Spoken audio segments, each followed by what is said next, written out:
Hello, welcome to the channel Why Stories. Enjoy watching. The autumn wind was howling mournfully and tossing litter abandoned by someone along the waterfront. The sky was cloudy and seemed dissatisfied with something. Perhaps it was sensing the mood of the lonely man strolling along the waterfront. He was dressed modestly, inexpensively, but warmly, so that the chilly weather wouldn't distract him from his thoughts. For some reason, Armando Fuentes loved the old-fashioned hat with brims and a sturdy coat in the autumn. In this attire, he looked like some detective or journalist from the 70s. However, he was neither a detective nor a journalist and considered these professions unworthy. Armando was a surgeon. The workload in the public hospital was enormous, so lately, he enjoyed relieving stress after work with solitary walks like these. It was especially difficult on days when a patient died on the operating table. His way of calming down was a simple thing: water. More precisely, contemplating it.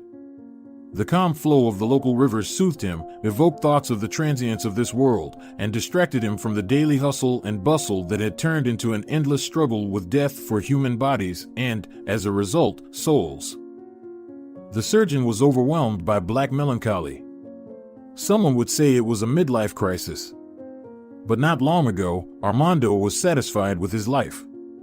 He had everything he could wish for: a wife, a beloved job that was also his calling. He didn't make money the meaning of his life, and they actively avoided him because of it. Yes, he wasn't rich. Armando Fuentes was always attracted to asceticism, minimal household comfort, and nothing more. His wife Gabby had been with him since he was a student, and she shared his high ideals and unpretentious life, though she tried periodically to turn him into a person rather than a free scalpel, as she teased. Armando didn't resist, but he didn't express enthusiasm either. He didn't care about the wealth of the patient lying on the operating table, so there was no parity before someone else's wealth. And because of that, he didn't thrive in private clinics, where his wife vigorously promoted him. And every time he returned to his old, shabby city hospital, where ordinary people almost prayed for his talent, Gabby sincerely and selflessly envied the surgeon for his work. "Armando, I don't trust you." "No sane person would sleep and work at the office like this," the wife complained. "Gabby, sweetheart, there's a job and there's a calling." "I suppose that's the case with me," the doctor shrugged off his wife's attacks. Dr. Fuentes generally disliked conflicts and avoided them at all costs, considering them a waste of time. Gabrielle, on the other hand, seemed to crave them, perhaps due to an excess of free time. "Well, what kind of calling is that?" "To save people. You know, people die, are dying, and will always die. But we don't live either. Armando, I'm tired. I want a real family. I want children, after all. But even children are an unaffordable luxury for us with your schedule and our income." "What's wrong with our income?" "What's wrong? We don't have any. Do you understand? With your talents, we could live like decent people, closer to the capital or even in the capital itself, instead of freezing in this rundown little apartment. Do we need that? You know I don't make friends with money. And you don't make friends with money. You have to earn it. But we're not starving, Gabby. But we're not living either, Armando. I'm ashamed to talk to old friends, to endure their ridicule. Because you were the best in college, but ended up with the worst job. It turns out that you're just burying your talent here. And what's keeping you? People who need help. Maybe it's the beautiful nurses holding onto you." His wife found another reason to start a fight, and the argument took on the characteristics of jealousy. "You're always tired for me. So you must be cheating on me. Are they assisting you well enough?" The modest Fuentes blushed. "Gabby, let's not go there. I am faithful to you and only you. But I really do get tired. And you see how drained I am after hours of surgery." "I see. You save everyone but your own wife." But you love me, and I love you. The surgeon wearily smiled at his wife, whom he genuinely loved and in such moments truly felt guilty in front of the woman of his life. Yes, or else I would have left and been happy by now. But instead, I'm suffering. Armando approached her and hugged his wife tightly. This is usually how their fights ended. Years went by, and this year, Gabby couldn't take it anymore. She found a lover. She became cold to Armando and, after a little bit of pretending and torturing herself with guilt, she confessed everything. Naturally, Armando was to blame for working too much, not paying attention, and not giving gifts. Gabrielle had plenty of complaints. And Armando sat and stayed silent. He felt empty inside. In many ways, the woman he loved and who betrayed him was right. Except for one thing, he didn't betray her, he didn't cheat, and he didn't destroy anything. They divorced quickly since they had no children together and no common property to divide. Now Armando only had work left. And it was the only thing that didn't let him sink into the depths of depression. He took on any surgeries, stayed at work day and night. On rare visits home, he noticed that his apartment was covered in dust and looked like the lair of a giant spider. By autumn, the pain of loss had subsided a bit, and the doctor began to devote more time to his personal life. The medical staff, who rushed to assist in surgeries, were glad that Dr. Fuentes was getting better. After all, they didn't share Armando's unhealthy enthusiasm. And so Armando Fuentes came to his melancholic meditations. On this day, his thoughts were particularly light. Armando saved a 50-year-old man who nearly killed himself with typical male indifference to medical examinations and let himself go so much that an urgent operation was needed. Armando didn't immediately notice someone tugging at his sleeve. At first hesitantly, then more insistently. It interrupted his thoughts and the man looked towards the source of his concern. A 6 or 7-year-old girl with big eyes stood before him in the middle of a deserted waterfront. She held a piece of paper with a childlike drawing, and her coat pockets stuck out with colorful pencils. She wasn't exactly dirty and unkempt, but she looked poor. Her clothes were ill-fitting and patched in places, and it was clear that they weren't bought in a store, but from other people. "Hello, sir. Buy a picture. You look sad. Maybe it will help you." "I tried my best, honestly." The little beggar turned to Dr. Fuentes. The doctor understood that the girl was simply a beggar, but it was extremely surprising. The child didn't want to beg for money. At such a young age, she was trying to earn a living. The man valued people who were eager to work hard and earn money honestly. He was such a person himself and therefore respected those who were kindred spirits. "Hello, little girl," the doctor smiled sincerely. "Well, if you tried your best, then I will buy it, of course. But promise not to spend the hard-earned money on any junk. I don't have much, but I'll give you all that I have. Do we have a deal?" "Of course." "You are kind," the girl agreed with a serious face. He had some money with him, but he gave it all away. He was waiting for his salary at the end of the week, but there were some groceries at home. Armando walked to work, so he decided to somehow make it through the rest of the week. He handed the little girl some money, and she gave him a drawing. Sparks of gratitude shone in the child's eyes, and she ran to the nearest bench to draw her next masterpiece. Dr. Fuentes didn't stay on the waterfront any longer. The child filled his day with a bright mood. And now the doctor had a strong desire to go and clean up his spider's lair. The surgeon mechanically rolled up the child's drawing into a tube without even looking at its content. He appreciated the simple childhood aspiration to earn money, but not the talent in visual arts. He put the drawing in his pocket, deciding to attach it to the fridge regardless of its content. One could just throw away a child's effort.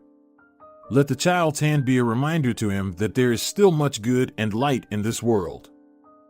Armando didn't think at that moment that a simple child's drawing would become the beginning of a series of events. After all, most people just threw away such crafts, although they also valued children's work. He came home, brewed coffee, and quickly made himself sandwiches. He remembered the drawing and decided to appreciate the little girl's talent. Looking at the drawing, Armando was stunned and extremely saddened. The beggar had talent. Yes, she still had a long way to go if she entered an art school, and he sincerely wished her that. Such goodness cannot be wasted. It needs to be honed and guided by the skilled hands of a teacher. But nevertheless, the girl managed to create a simple, childlike, but still complete composition. The drawing depicted a household scene.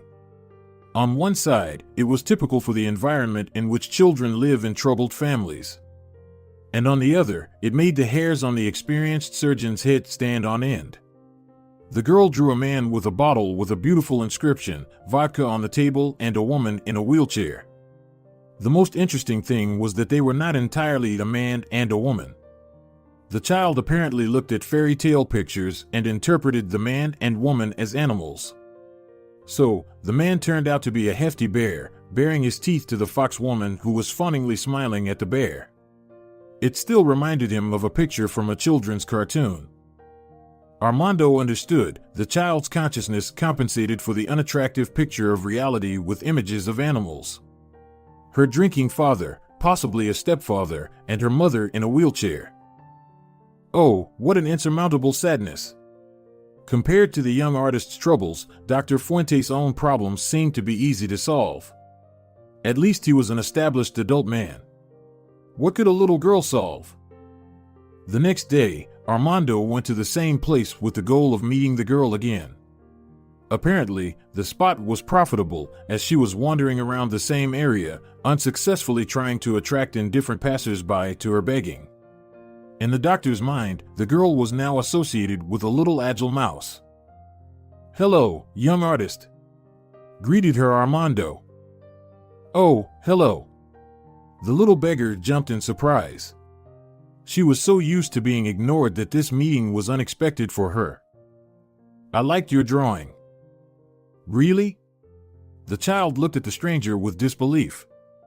"Usually, people throw away my drawings."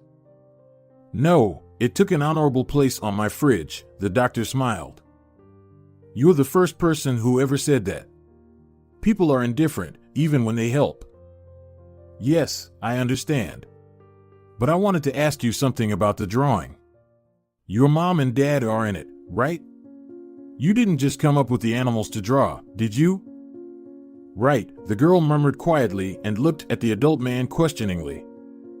The child was already suspicious of the surrounding reality, expecting a catch, not help. "I don't wish anything bad for you," Dr. Fuentes tried to calm the girl. "My name is Armando Fuentes. You can call me Armando." "I'm Esther." "You are quick-witted, sir, and the first one to ask. Nobody really looks at my drawings. I tried hard and got money, and I should keep trying more. But my pictures end up in the trash can. I've seen it myself. But it's okay, I like drawing. And in the picture, it's my mom and stepfather." "Stepfather, I see," muttered Armando. "Yes, he drinks a lot and growls at us like a wild animal. We're afraid of him. He makes me beg for money, but my mom gets a pension that he also spends on alcohol. And we want to eat. Armando, I don't want to beg, I just want to draw pictures. Drawing is better than begging."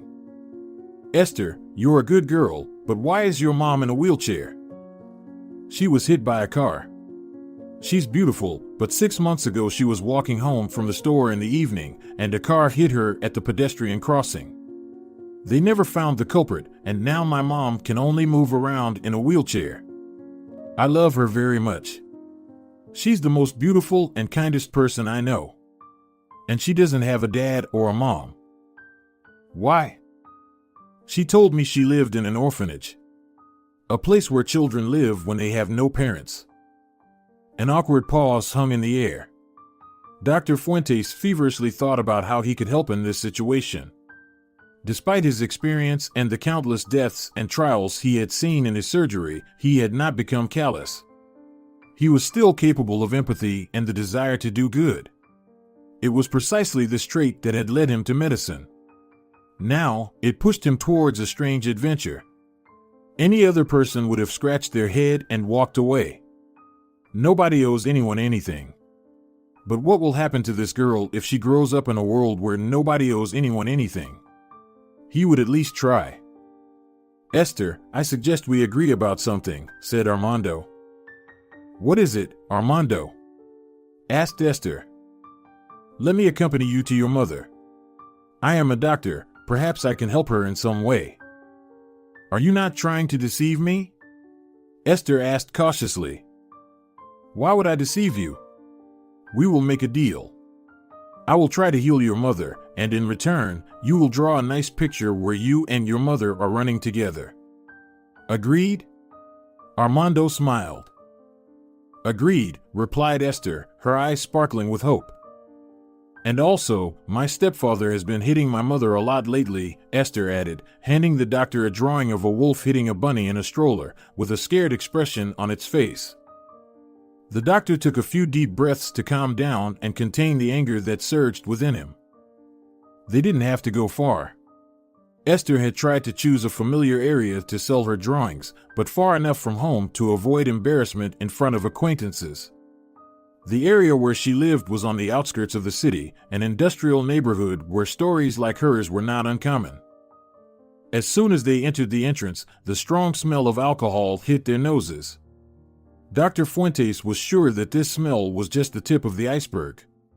Needles, cigarette butts, and trash were simply invisible to him as he walked from the bright street into the dimly lit building. Armando was luckier than Esther. He didn't grow up in such a ghetto. However, he often had to fight with the bullies who grew up in these dirty panel buildings during his school and college years. Esther fumbled with the keys and a few moments later turned the key in the lock. Behind her, between the railings on the upper floors, a discarded cigarette butt flew by. The hallway of the apartment was not much different in decor and contents from the entrance, the same cigarette butts underfoot, the same dirt. The difference was in the wallpaper, which had been glued in the old days but had long since become a palette of human sloppiness. Greasy stains, streaks, dirty smudges, and rare spots of blood made up the pattern of this unfortunate dwelling. Fuentes was amazed that a child could grow up in such a pigsty. Was this girl to blame for the fact that adults had steadfastly decided to degrade themselves into animals? The man came from the kitchen and said with a gruff, alcohol voice, Esther, why are you back so early? Did you earn anything? Doubts about where the last money Armando had given the girl had gone vanished. He felt disappointed that his kind gesture had gone to waste. There are people who are unworthy of such actions. The owner of the voice appeared in the hallway. He was a man about the same age as the doctor. He really looked like a bear and a wolf at the same time. Like a bear, he had a big and cumbersome figure that was more flabby than muscular from constant drinking, with a bloated face. From the wolf, he inherited a thick, graying mane and yellowish eyes with red veins. Who did you bring here, you little snake? He roared. The girl hid behind Dr. Fuentes and peeked out fearfully from behind the man's leg. The enraged man moved towards Armando, who, although he had an imposing figure, was sturdy and fit, as he believed in regular exercise for his body. He became a barrier in front of the stepfather, extending his hand, and the man ran into the open palm. Taken aback by the unexpected strength and resistance to which he was not accustomed, the man slowed down. Who are you? You come to my house and start getting handsy? And who are you? I came to see the girl and her mother. What? Carmen managed to get a lover? Without even leaving her wheelchair? Well, there will be hell to pay for her. The drunkard's eyes were bloodshot. Listen, man. Huh? The man looked at the doctor in confusion. Apparently, the fumes of alcohol had not left his not very intelligent head. If you start a fight, I will kill you, warned Dr. Fuentes. You're getting conceited. This was followed by a stream of profanity as if this creature of a man didn't know any other words. Armando didn't bother listening to the end of this angry monologue and struck the rude man in the face. He didn't try to use all his strength, but it was enough to send him flying back into the depths of the kitchen, spinning his head in confusion. He wanted to get up and start a fight. "I won't warn you again," commented the surgeon. The alcoholic didn't understand. He had to be hit again to make it clear to him that this guest was not someone he could handle. This wasn't about beating up a disabled woman and her daughter. Armando picked up the man by his shirt, in which he continued to sit among his phlegm and cigarette butts. Behind him, there were battalions of empty bottles, as if the man was displaying them for a parade. Actually, they were the main utensils in this kitchen. "Now listen up, dummy. The rules are changing from now on. Are you ready to listen?" He was not ready and tried to resist again. The result was a split lip and blood from his nose. Armando Fuentes hit him neatly and correctly, making sure not to break or damage anything unnecessary and not to injure his own hands, which still had surgeries to perform. "Are you ready now?" Indistinct murmuring sounded like agreement. Fuentes nodded and continued. "Then remember a few simple things that will keep your fat body safe and sound. Firstly, you will never again raise your hand to a girl or her mother. It's a shame you didn't think about how pathetic it is to beat the defenseless." The man grumbled dissatisfiedly but remained silent, and blood dripped in 2 streams from his nose onto his shirt. "Secondly, I don't want to see this mess. You, yes you, will make sure this dwelling shines. Aren't you ashamed to turn an apartment into such a bug-infested place?" He muttered and shook his head. Armando shook him harder, nearly splattering his beloved coat with drops of blood, and the man nodded in agreement, as if to say he understood. "Thirdly, you will no longer make Esther beg. If you want to eat, you go and work. The girl shouldn't have to work for a healthy, useless man like you." This time there was no objection. And the surgeon released the heavy body, which instantly collapsed to the floor, but then stirred and disappeared into the bathroom. He looked back at the girl, who looked at Armando like a princess at a kind dragon who had just eaten all her bullies. The child couldn't believe this was happening. And even Dr. Fuentes couldn't believe it was he, a doctor accustomed to saving lives by fighting diseases, who had just beaten, albeit someone who had sunk to the bottom, but still a human being. Do no harm, however, the doctor thought. "Take me to my mother, Esther," the surgeon asked. The girl almost sprang into the next room. Mom, Mommy, we have guests." A ringing and joyful child's voice echoed through the apartment. She was probably afraid to say that extra word, Fuentes thought. He wanted to believe in the best, otherwise, why bother starting anything? He walked into the room and stood like a statue. "This can't be," he whispered in amazement. Looking at him was a middle-aged, pretty woman with a worried look, physically exhausted. Bags under her eyes, shabby home clothes, and overall an unattractive appearance. But if you look closely, it's definitely her. The doctor looked as if he had seen a ghost. That's how one looks at their first love, at something warm that can never be regained. But Armando Fuentes' love was only one, and not long ago she had cheated on him and divorced him. But this woman was familiar to him from his professional activities. He had operated on her not long ago, but for some reason, the woman did not recognize him. "Hello," she said. Her voice was similar to that of the patient he had operated on a year ago. The operation had been complex but successful. The doctor remembered such things involuntarily and almost forever. He could now name any surgery he had performed and recall its peculiarities. He remembered this woman too. "I'm sorry, but I operated on you a year ago," said the stunned Dr. Fuentes instead of greeting her. "As far as I remember, you recovered quite quickly. And now you're in a wheelchair? How did that happen?" The woman looked at him as if he were crazy. "Sir, what are you talking about? Who are you?" "Mom, this is Armando. He paid me for my drawing," Esther began to explain, but her mother stopped her with a gesture. "Wait, dear, let Armando and me talk without you. Here, take the money, run to the store for bread." The woman handed her daughter a handful of coins. The girl took the money and disappeared into the hallway. The woman looked at her daughter and then stared at the Dr. Fuentes. Please explain. I see you for the first time, Armando. What operation are you talking about? I've never had any operations before. Yes, I have problems with my spine, as you can see. But I don't have the money to get treatment, Carmen said. Armando paused. There were inconsistencies in the story. He remembered that the stepfather called her Carmen when they entered the apartment, but the patient's name was Emma, he thought. Another inconsistency was their different social status. The surgeon was surprised that wealthy Emma came to him at a public clinic instead of a private one, as rich people usually do. But she was strongly recommended to him as an excellent specialist, which was a frequent occurrence in Dr. Fuentes' surgical practice. I'm sorry, I must have been mistaken. You just look very much like one of my patients. It happens sometimes. My name is Armando Fuentes. I'm a surgeon. Maybe I can help you, Armando said. Why would you do that? Carmen asked.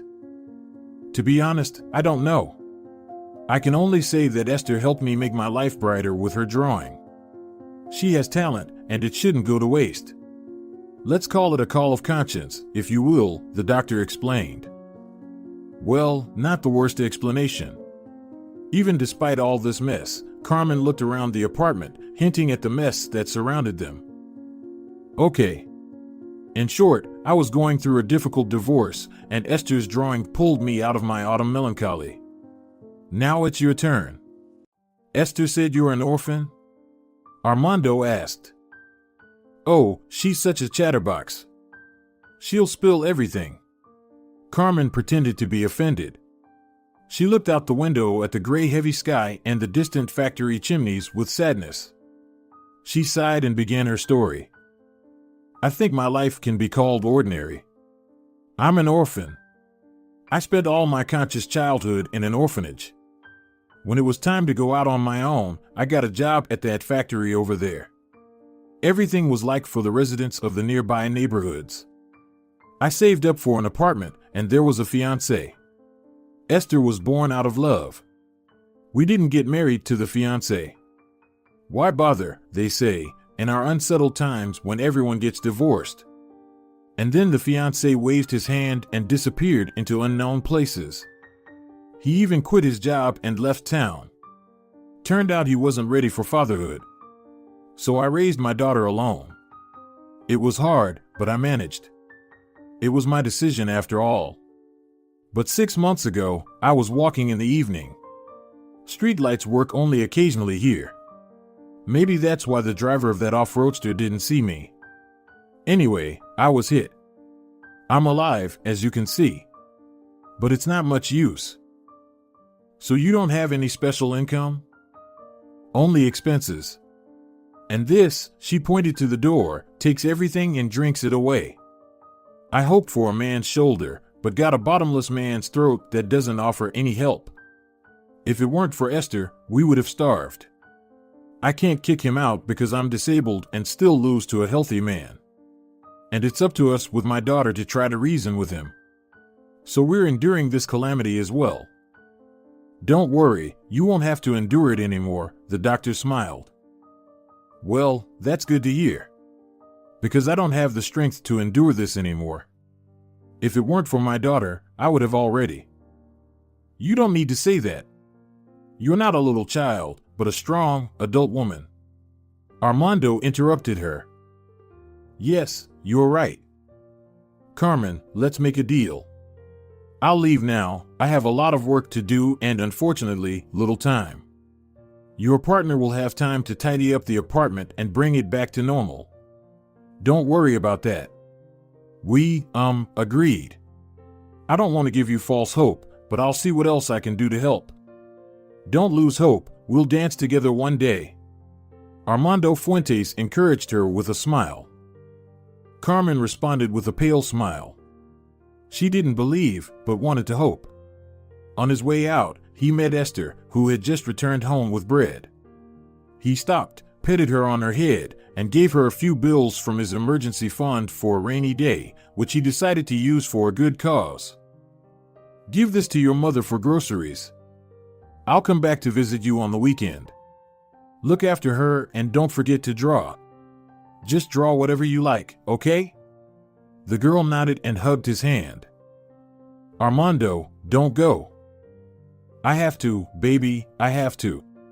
Don't be afraid, everything will be okay. I believe you, Armando. Esther smiled and closed the door behind the departing guest. Fuentes pondered the striking similarity between the wealthy patient and this woman in a wheelchair. Coincidence? Coincidences are not random. But even in an orphanage, they don't separate siblings. This contradicted Armando's understanding of ethics. And yet, despite all his idealism, the doctor allowed for such a possibility. As soon as he got to work and had a free moment, he dug through reports from a year ago. A crazy idea had come to him and he decided to try to implement it. Looking through medical records, the surgeon found what he was looking for. Emma Nogues. In the photo, he saw the same woman who was in the wheelchair today. The difference, however, was in character. In the photo, Emma looked daring, confident, and stubborn. No sadness, distrust, or oppression. In other words, they could well be sisters. And this added intrigue to the story, the gears of which he, Fuentes, had set in motion. He was curious to see how it would all end. Finding out the address of Emma Nogues' residence, Armando Fuentes took his first ever day off and surprised almost everyone he had worked with for many years, giving them fodder for gossip, considering his recent divorce. The medical profession has its undeniable advantages. For example, if you save someone's life, they will be grateful to their savior with a very high probability, unless they are those who are accustomed to swinging their rights and demanding, but not thanking. Luckily, Emma turned out to be one of those people who wasn't spoiled with wealth and social status. Therefore, when she saw the doctor at her doorstep, she was simply surprised. Armando Fuentes, hello. I didn't expect to see you. Hello, Emma, the man said reasonably. Of course, a hospital is not the kind of place where people are eager to return. Oh, don't be like that right away. Good people are always welcome in this house, especially if they come with good news. Are you bringing good news? Emma replied. If you're concerned about your health, then I have no news at all, strangely enough. So it's up to you. I have a different question. You know, you didn't intrigue us like this in the hospital, Emma smiled. Come in and meet my parents. We're having a small family dinner tonight. Oh, that's perfect. Blanca Nogues and Manolo Nogues turned out to be a mature married couple, and they reminded Armando of his school teachers. Their intelligent appearance, manners, and articulate speech revealed that they were brought up in cultured families. In reality, however, they were businessmen who owned not huge corporations, but stood firmly on their feet and turned over multimillions. However, they weren't arrogant, and they accepted him as an old friend. Although, in essence, Armando Fuentes was a stranger to them. While they were having a dessert, a conversation started. Mom, it was specifically Armando Fuentes that was recommended to me. He's a crystal clear person and simply talented, Emma advertised him to her mother. To be honest, we have heard a lot of good things about you and your operations, Manolo remarked. I just like helping people, Armando modestly replied. And you're also known for that, for your selflessness. In our time, where money is everything for most people, it's a rare thing, Emma added. Unfortunately, that's true. But as they say, we were born to turn fairy tales into reality, the doctor said with a smile. I have a little story for you, gentlemen. It's short, but I think you'll find it interesting. Go ahead, don't keep us waiting, Emma flashed a look at him. And Armando told the story of his acquaintance with an unusual girl and her family. When he got to the part about the stepfather, Emma interrupted him. I hope they won't arrest you. No, remember, I'm a surgeon. So, the most interesting thing happened when I saw a fox in person. Now, take a deep breath and get ready. Are you ready? I saw you, Emma. At first, I even thought it was some kind of joke. After all, it's impossible for a rich, successful, and, above all, quite healthy girl to suddenly find herself in a dirty apartment with an alcoholic man, let alone in a wheelchair. If this is a joke, you've intrigued us. But the humor isn't great, Manolo spoke up. Imagine how I felt. After all, it's not normal for one person to be in such opposite states. But it was real. I started reminding her of the surgery a year ago, to which Carmen, the girl's mother, only widened her eyes. That's when I became suspicious and decided to confirm or refute it by coming to you. Mom, Dad, I know you adopted me from the orphanage, Emma suddenly spoke up. The parents exchanged glances. They were clearly embarrassed about something. Where did you find out, daughter? Well, you should have hidden the documents better. The girl laughed. How long have you known? Manolo's spirit sank. Since school. I didn't tell you so as not to upset you. My teenage rebellion went unnoticed, if you remember. And besides, I love you both very much. You are the only mom and dad I have, and I owe you everything.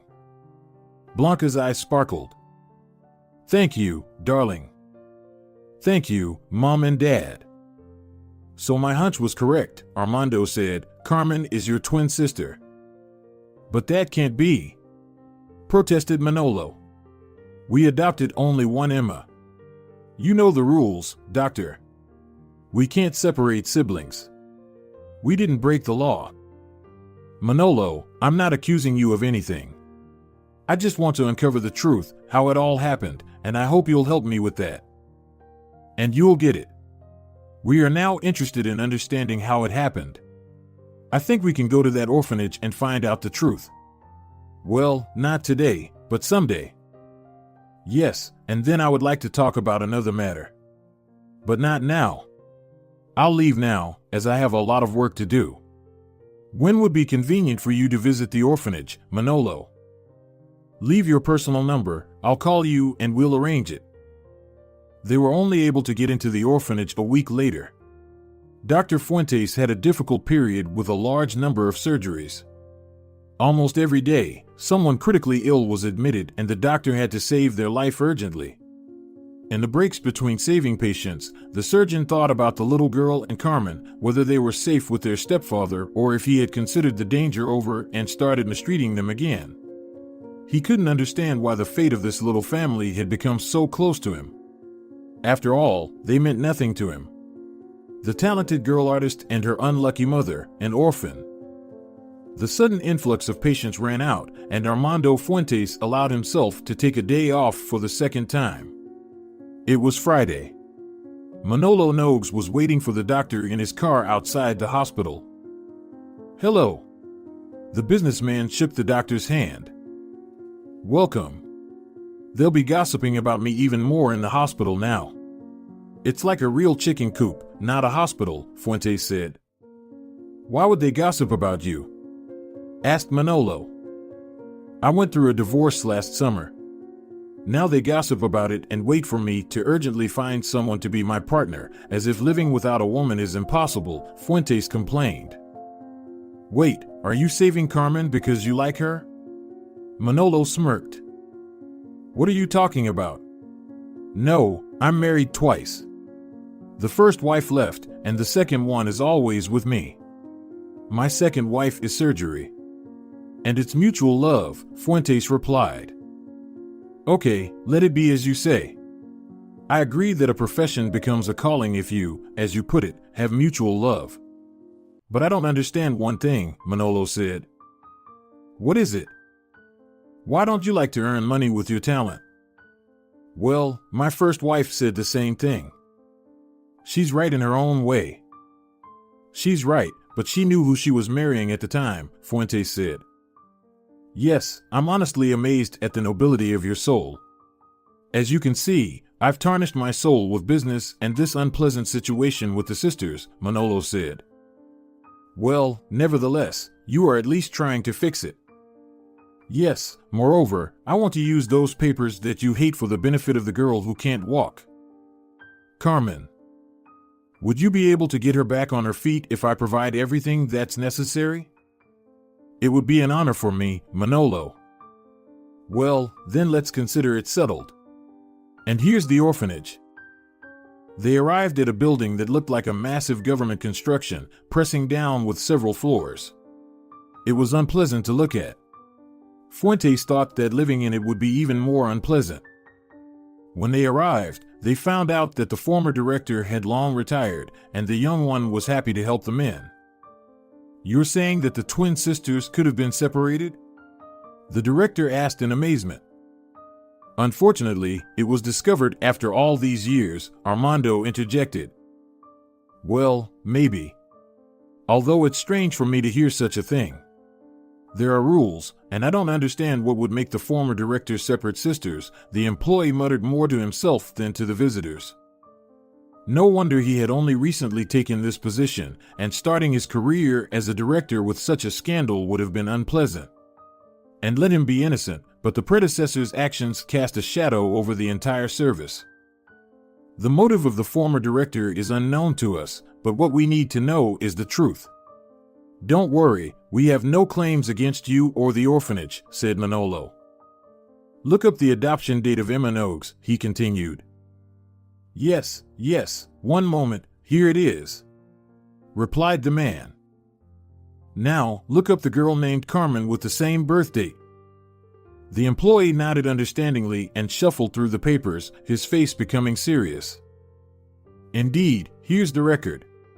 One date matches completely. Now I'll check it against the arrival date. The men patiently waited, although they already knew the answer to their question. They understood that everything would be confirmed. The doctor was the first to break the silence. Excuse me, I'll distract you for a moment. Where is the former director now? If you wanted to restore justice, you're a little late. The former director died about 6 months ago. His heart couldn't take it. And if it turns out that he really was involved in separating brothers and sisters, I won't feel sorry for him at all. That's unforgivable cruelty, in my opinion, replied the employee. The director showed the record, and everything was confirmed. Emma and Carmen were indeed blood sisters. Manolo paled. What Blanca and I have done, he murmured. You didn't know, Armando tried to reassure him. Yes, we didn't know, but the director asked us if we were willing to adopt 2 children. Blanca and I were clearly not financially ready for this at the time. So we refused. But the director interpreted it his own way, explained Manolo. That damn master of destinies, exclaimed the new leader, his anger visible. It was clear that he meant it sincerely. Thank you for your help. Goodbye. Manolo and Armando said goodbye to the director of the orphanage and hurriedly left the premises. Emma was clearly anxious. Armando placed his hand on hers to calm her down. The ride through the industrial ghetto had impressed the girl, and she was already worried about her sister's condition, whom she had no idea existed just a week ago. You know, Armando, my conscience is bothering me, she confessed. But why? It's not your fault, Emma, he replied. But it is. Because it could have been her in my place. I owe everything to my parents. They raised me, educated me, and gave me a start in life. If you say that we look like 2 peas in a pod, then the result would have been the same if she were in my place. You may look alike, but your characters are different. Perhaps you are right in your own way. However, we cannot change the past. But we can change the present and the future. Well then, let's change it. Wait, let me say something important, and then we'll start, okay? I'm listening. I haven't been with them since the very first day, so I don't know what the situation is like there right now. Furthermore, I don't know how Carmen will react to your appearance. I didn't warn her. In general, we are going to surprise them, like a bolt from the blue, so to speak. Therefore, let's be extremely careful with the girl and her mother. They have already suffered enough. Okay, I'll try my best. The difference in upbringing between Carmen and Emma became apparent as soon as the doctor and the businesswoman entered the entranceway. Emma wrinkled her nose in disgust at the sudden unsightliness of her sister's living space, but quickly suppressed the feeling and confidently stepped over the threshold. Well, and what a stink. Congratulations, Emma. You have experienced the aroma of moonshine, chuckled the doctor. Please let me go ahead, and I'll show you the right apartment. They climbed the stairs and tried to ring the doorbell. It didn't work, so they had to knock. An unfriendly voice responded from behind the door. Who is there? Someone. Open the door, man. Muffled cursing could be heard from behind the door, but their stepfather still opened the door. He retreated to the kitchen with a displeased look on his face, not even looking towards the doctor who had entered, and didn't notice the lady who followed. He would have been very surprised if he had.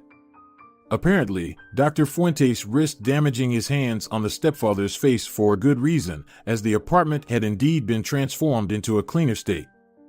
Yes, the walls were still dirty, but cigarette butts, spit, and various trash were gone from the dwelling. As for the bottle batteries of the man, the doctor didn't get a chance to evaluate them as the bear retreated into his lair in the kitchen. Esther burst out of the room to greet the guests when she heard a familiar voice. Armando, is that you? I thought you weren't coming anymore. Oh my God. The child's eyes widened as she saw a copy of her mother, richly dressed and, most importantly, walking steadily on her own feet. The woman smiled at the girl. Hello. You're Esther, right? And I'm Aunt Emma, your mother's sister. See how much we look alike? Yes, only you're not in a wheelchair. The creature of disbelief still made her look at everything new with caution. Will you show Aunt Emma your drawings later, Esther? And me too. I missed you and your mom, Dr. Fuentes interrupted. Armando, I missed you too. I'll bring my drawings right now. Okay, little baby, bring them to the kitchen. And don't tell your mom anything. Let Aunt Emma tell her herself. The girl dashed into the living room and came back to the hallway with a full album, took Armando by the hand, and led him to the kitchen, where her stepfather was waiting for the storm to pass. They didn't try to chase him away. Emma let out a heavy sigh, like an athlete before taking the test, and went to the room where the girl had just come from. Man, don't worry, I won't hit you anymore, Armando reassured the grizzly bear. You did everything I asked. Esther, did he not hurt you anymore? No, Francisco is not angry anymore and even quit drinking. He cleaned up the apartment. Thank you for curing him, the girl delivered her verdict. Francisco smiled crookedly. Well, Dr. Fuentes was clearly innocent in this. I'm Francisco, he extended his paw. Armando. Really have to thank you.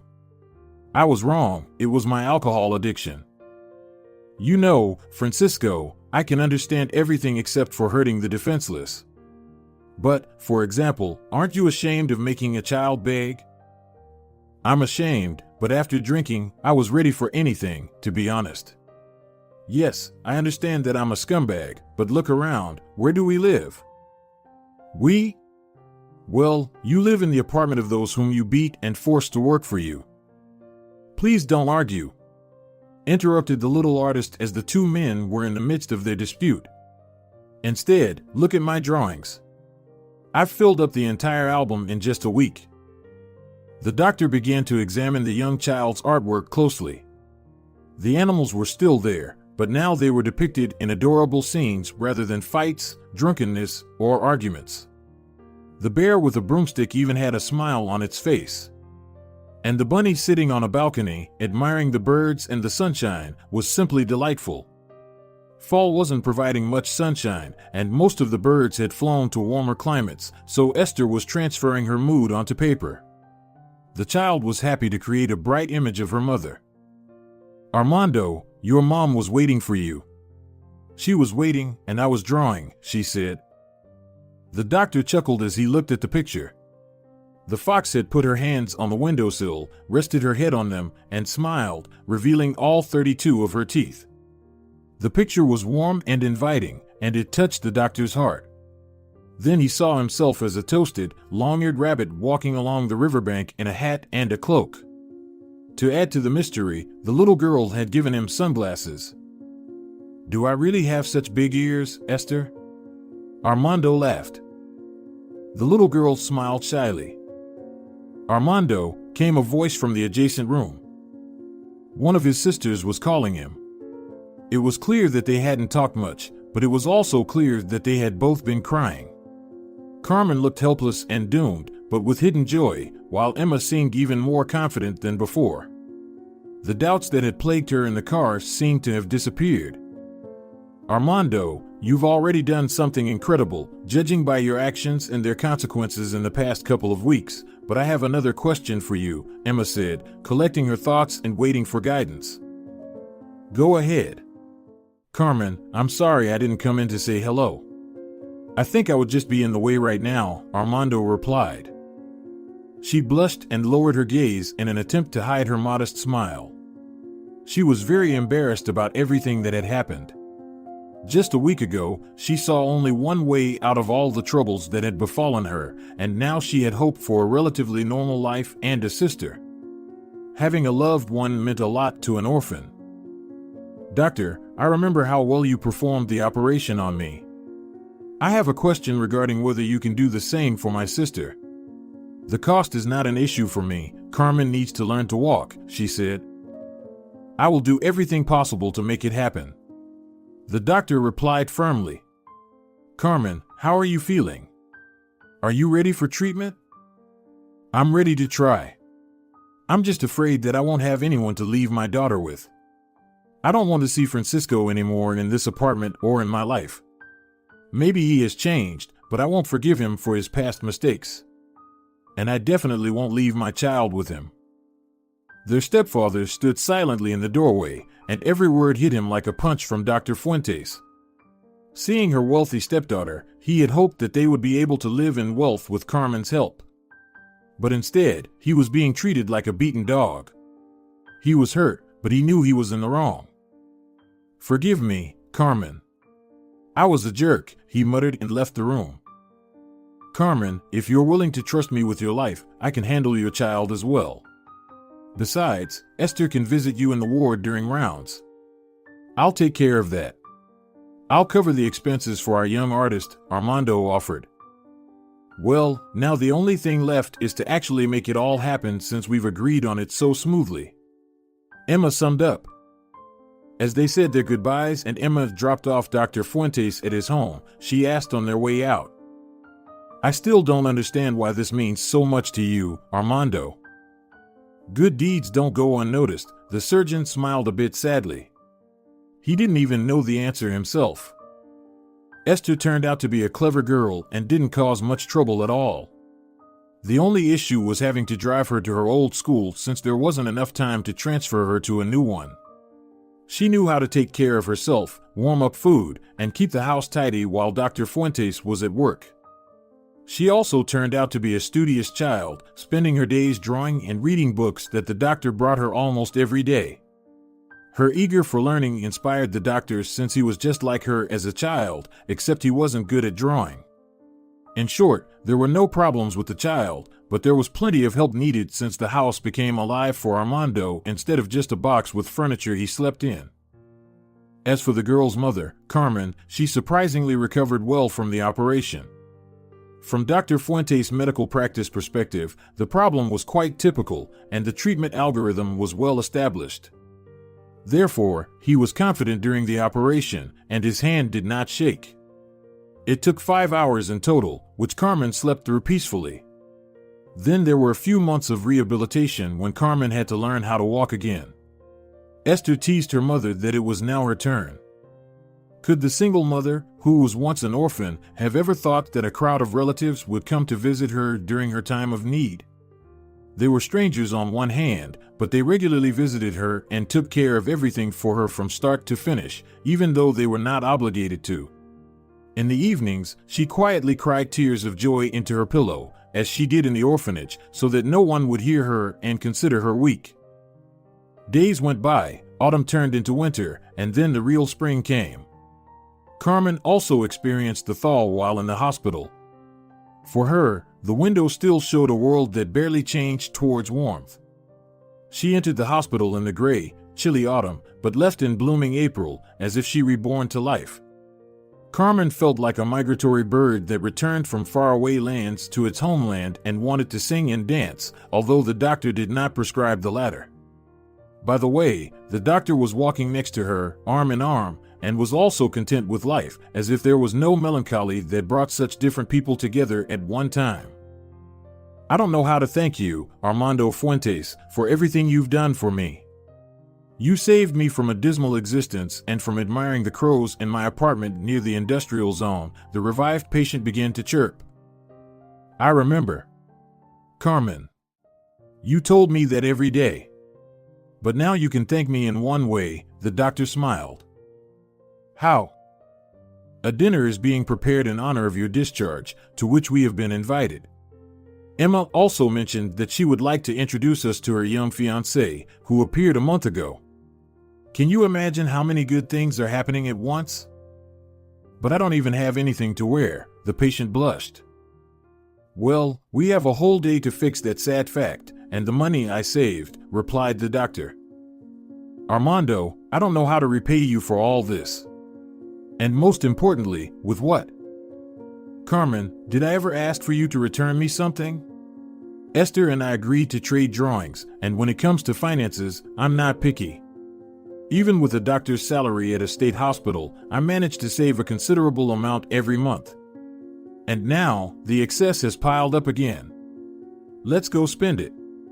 Do you like evening dresses? What are evening dresses? The woman joked. I've never worn one. Your time has come, he replied. After that, Fuentes, Esther, and her mother spent the whole day shopping and buying all kinds of silly trinkets. Esther begged for some paint, as she wanted to try a new drawing technique. Carmen chose a gorgeous dark blue dress that highlighted her slim figure. And Fuentes was in awe of the woman he was with. If a stranger looked at this trio now, they would be sure that an ordinary family had gone shopping on the weekend. Armando felt truly happy. Not like after a surgery when he was tired and drained, but genuinely happy. He wanted to spend the time this way indefinitely. After the clothing shopping tours ended, the trio dropped by an amusement park, where the little girl got her first taste of the thrill of riding a carousel, then a Ferris wheel, and jumping on a trampoline. The happy child was inspired for the year ahead. By evening, they were all exhausted from the day's adventures, but still excited enough to go visit someone. Emma and her mother Blanca did their best to prepare a unique festive dinner. The table was set with delicacies as if it were not a modest evening but a rural wedding that would last for several days. At least the attendees would not be able to eat everything prepared for this evening. Everyone was waiting only for Emma's boyfriend. The girl, like a close friend, talked about her young man as a bright personality, also a businessman who had achieved everything on his own, without the help of his parents. He was assertive and pushy, that's the trait that helped him win her over. They were partners in a related field of activity, so their future union promised not only great and pure love, but also business development. Here comes Raul. Emma clapped her hands like a little girl who had just received a Christmas present. Carmen, let's go meet him. Let his eyes run up. Carmen supported her sister, and they went down to the courtyard. Both were beautiful and well-dressed, with Emma wearing a red dress as red as fire, and Carmen wearing a calmer blue one. The parents were also anticipating the arrival of their daughter's chosen one. When Carmen saw the black off-roader, she froze. It was the same car that hit her. She noticed the car's number with her peripheral vision. This couldn't be. It was a shock for the barely recovered woman. Are you okay? Emma noticed a change in Carmen. Not really. What happened? I can't say, or... Speak, don't keep me in suspense. Emma, that's the car that hit me at the crosswalk. Carmen, that can't be. I remembered it clearly back then. I have the impression that you're just jealous, little sister, Emma tried to make a joke. Meanwhile, other guests came down to the courtyard for dinner. Manolo admired the car and couldn't help but express his admiration for it during acquaintance. "Nice ride, Raul. But how reliable is it?" he asked. "It's a great car," Manolo nods. "The last maintenance was a year ago and it was just minor." "They fixed the bumper," the handsome young man said enthusiastically. "They call people like him masters of their lives." "What happened to the bumper?" "Oh, a dog ran onto the road and I couldn't brake in time," Raul explained. At that moment, Carmen spoke up. "What a coincidence. Exactly a year ago, I was hit on a pedestrian crosswalk by the same off-roader." The young man turned pale and fell silent. The girl then recited the license plate number of his car. Raul was shocked and had nothing to say, as it was truly him. He couldn't deny it and could only groan quietly. "I don't remember anything," he said. A deathly silence fell. Emma now believed her sister. Subsequently, Raul wrote a heartfelt confession about drunk driving and hitting a pedestrian under pressure from Emma and his parents. He paid compensation to Carmen, lost his driver's license, and the affection of the girl. As for Carmen's future, she was with Dr. Fuentes. They began to spend more and more time together every day until they realized they had become a family. Esther was thrilled with this and quickly started calling Armando Daddy. This was an unusual status for a surgeon, and he experienced another kind of happiness, being a father. The girl continued to develop her talents, and when she finally entered art school, the teachers were amazed at how a self-taught artist could unleash her talent. They predicted that she would win awards and have exhibitions in the future. The girl laughed quietly and said that she had a unique source of inspiration. Her paintings were inspired by cute family portraits of animals, and the fox stood out with its noticeably pregnant belly. If you're enjoying it as well, leave a like and subscribe.